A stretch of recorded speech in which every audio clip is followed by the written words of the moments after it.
StraightallDay.com. Often can you show up?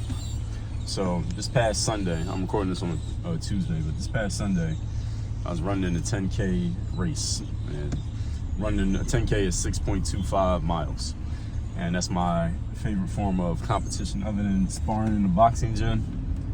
Running these races is the funnest thing I do. So I ran a couple marathons. That's too much training for that. It takes too much time. 5K is a little bit too short. So 10K is like perfect. It's a combination of speed and endurance at the same time. So in this 10K race, I didn't even feel like I ran that well. It was, first of all, it was cold, a little bit cooler and extremely windy this day. It was like 20 to 30 mile per hour winds. And I don't know if any of you cycle, like ride a bicycle, or you run.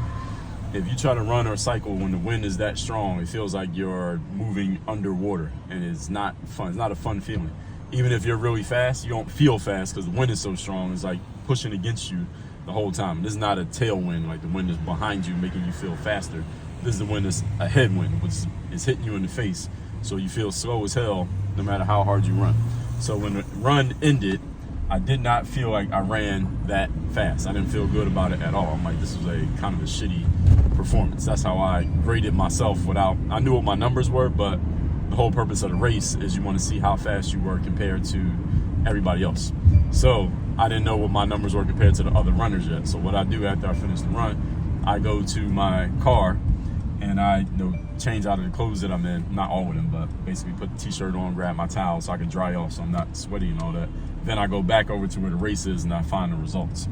So as I'm walking back over there, I'm thinking to myself, well, this run was not good. I didn't really perform at that high of a level. I'll see what numbers I got, but I just was not happy about my performance with the wind, on top of the fact that conditioning wise, I'm in good shape, but my legs are beat up after years of running and jumping. So I know that, and with age, eventually you lose some of your speed. So I just didn't like any of it, period. I get over to where they had the results of the race. Turns out I came in second place in the race. Now, the way they do it in running is like they do it by age groups. So the same way in boxing, they do it by weight classes.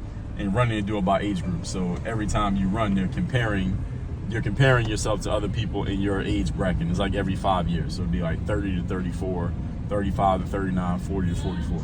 So you're comparing yourself to other people who are your same age. And in my bracket, I came in second. And the only guy who came in front of me, he won the whole race. He was faster than everybody. This guy's like a professional runner. They're these dudes who run like every day of the week, and they're skinny and super fast. So he's the only person who beat me in my age bracket. So looking at the results, I'm like, damn, this is actually pretty good. Now, here's the point of it. The point of this is I'm 42 years of age as of this recording. And one of the things that I even said that that day that the race happened. And the reason why, even though I didn't even like my performance, I still outperformed a lot of my competition, is simply because I've stayed in shape and I never let myself get out of shape, even when I stopped playing basketball. So I stopped playing ball in 2015, but I never stopped working out. So I told you, I started running, I go to the boxing gym, I don't play basketball at all anymore, but I never stopped working out. I've never had a period where I was just not doing any kind of workouts. I don't even go a week without, not even forget a week, I don't even go 2 days without a workout. And I work out, these days I work out every day, even if I do something that's just maintenance stuff on some days, I'm always doing something. I never have these long periods of doing absolutely nothing with my body. And the reason why that matters is because as I've gotten older, the competition has thinned out. There's less competition. For example, there are more guys who are 22 or 25 years old who can get into a race and perform pretty well without really working out consistently, simply because they're 22. So your body's in pretty good shape. You don't really have to do a ton of maintenance. When I was 22, I didn't do any maintenance. I would eat junk, drink soda, drink alcohol, not really sleep, and still wake up the next day and jump 40 inches in the air. And I didn't feel any of the effects of the previous night. Whatever I had done that previous night didn't matter. When you're 32, it starts to matter a little bit more. When you're 42, it matters 100%. If you don't take care of your body, then it's going to be obvious when you try to get out there on the field or the court or wherever it is you're supposed to be performing. It's going to be clear you haven't been taking care of your body when you're over the age of, for most men, usually you start feeling it around the age of 35.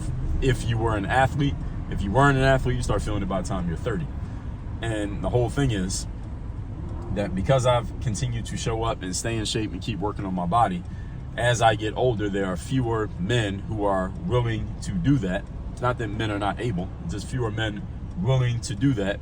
Therefore, the older I get, even as my performance gets a little bit lesser than it was 5 or 10 years ago, a little bit lesser, the competition is way lesser. So even if I'm here, my competition was here, like let's say 20 years ago, now I might be here. I might be a little bit not as athletic as I was before, but the competition's all the way down here because they don't keep up the process. They don't keep up the work. They don't keep up the disciplines as much as I do. I maintain the disciplines, but age is going to take a little bit away no matter what you do, no matter how disciplined you are.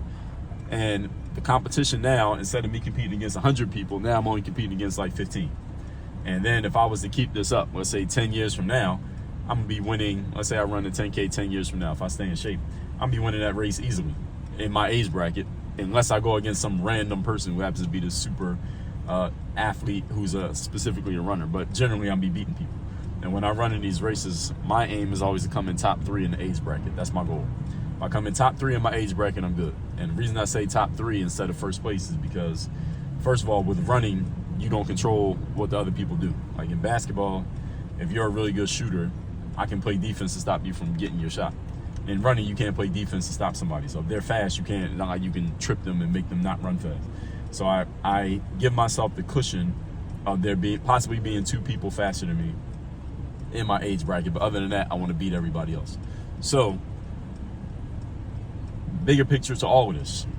Take fitness out of the conversation.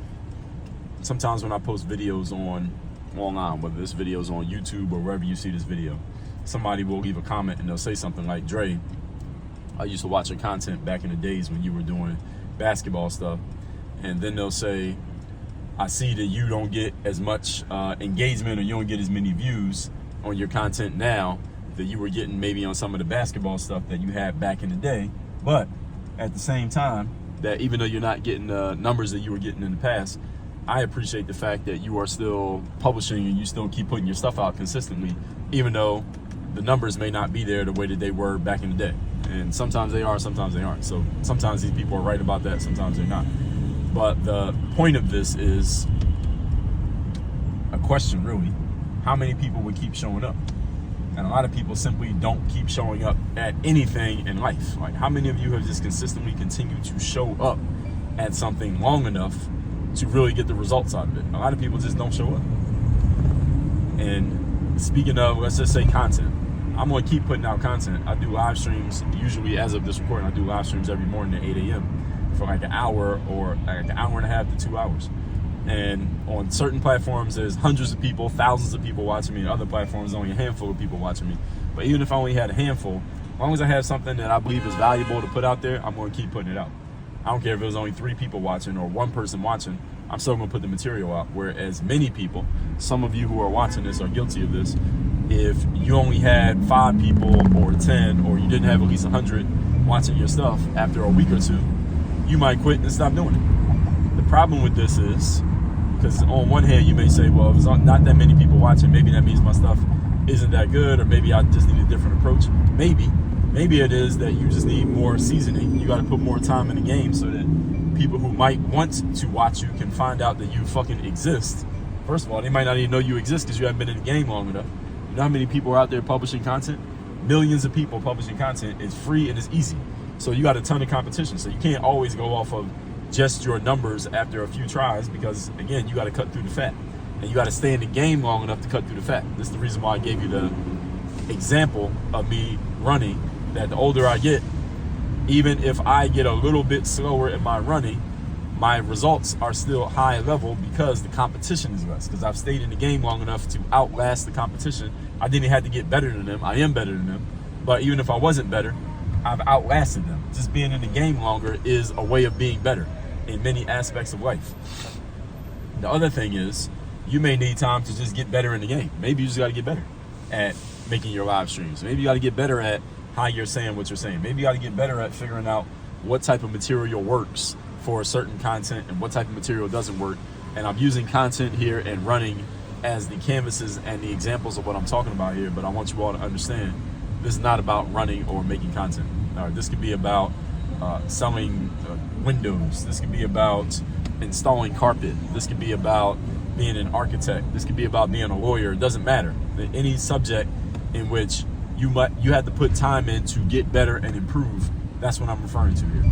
As long as you stay in the game, you make yourself eligible to possibly at some point start surpassing your competition and outdoing them, simply because you have stayed in the game long enough to where they quit. You got better. At the same time, you got better.